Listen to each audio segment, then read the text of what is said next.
May gagawin po tayong sa nyo, baluktot yung kanyang frame ito.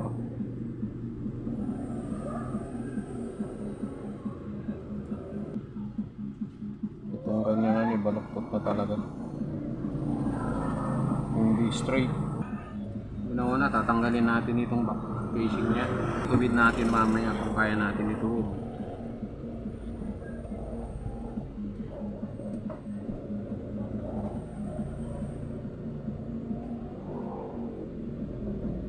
Casing niya kasi bumaluktot itong ano. Makita mo yung mga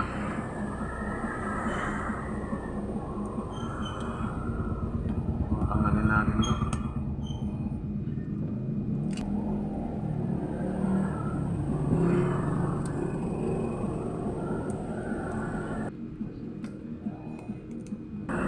Parang nasagasaan nga ito.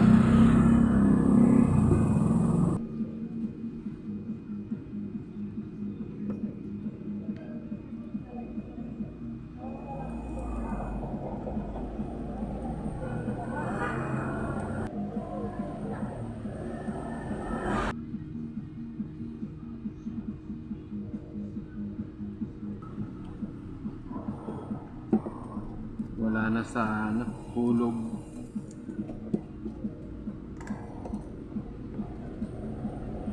Pati dun sa mga tornilyo nalagyan ng mga silang.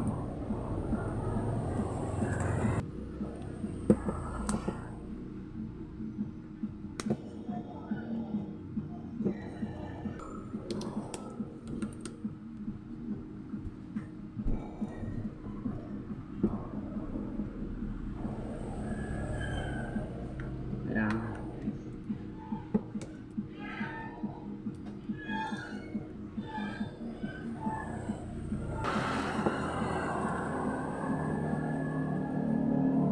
Baluktot po yung kanyang back panel.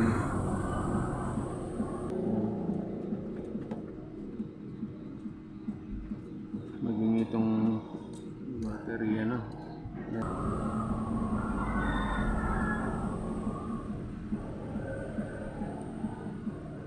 Na-deform pati yung ano battery. So, tanggalin na natin yung LCD niya. Ito yung connection. Ayan.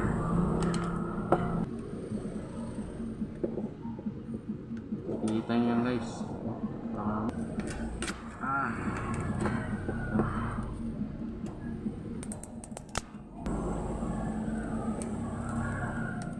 Pati yung ano likod ng ano nilagyan niya ng sealant. Oh.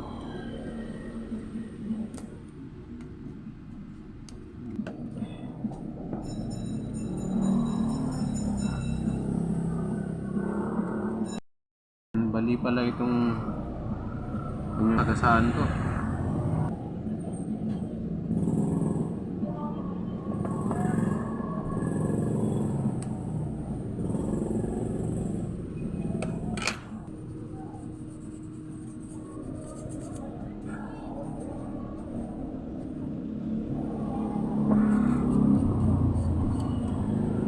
Lagyan na natin itong bagong LCD.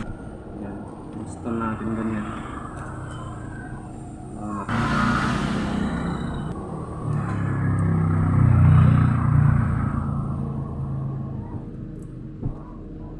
Ganyan lang circuit board.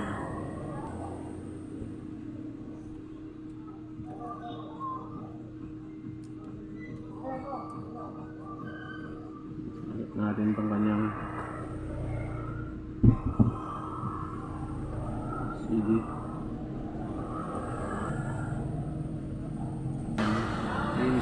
Install natin dito yung battery. Tinuwid pa natin yung battery. Lobat na lobat siya. So, i-charge muna natin ito para na habang itina-charge natin siya, ibalik na natin itong kanyang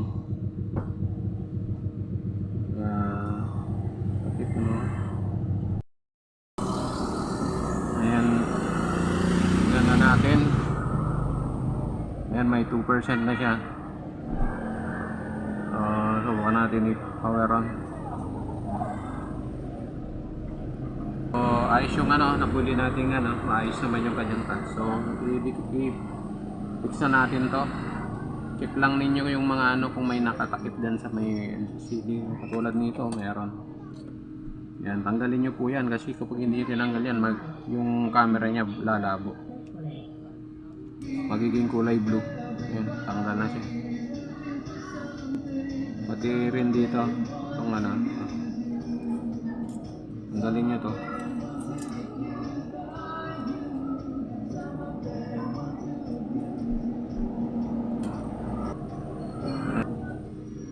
Ano po, pagkakaroon po ng problema dyan sa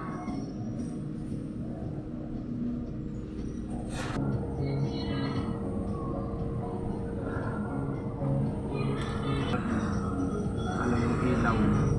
Tuwid natin kaso lang hindi mo naman naituwid na gusto. Mas maganda kasi po yung sa CNC po machine ang nagtutuwid nito. So kanina sobrang ang daming dikit-pandikit yung inilagay dito, pati yung tornilyo yung nilagyan ng sealant. So wag niyo pong paramihan ng napit. Yan. So lagyan muna natin ito ng rubber band. Kasi pag ganyan bago na maano po talaga yan. Sariwa pa yung sealant. So pag natuyo na yan, talagang dikit na yan. Yan. Pati sa gitna. Yan. Tapos dun sa bandang taas.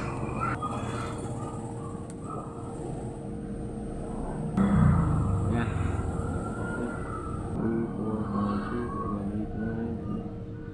So ito ay makakatulong. Paki-share naman po ang aking FB page at paki-subscribe na rin po yung aking YouTube channel.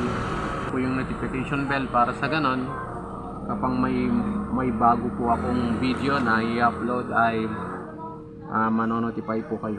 Maraming salamat po sa pagsuporta.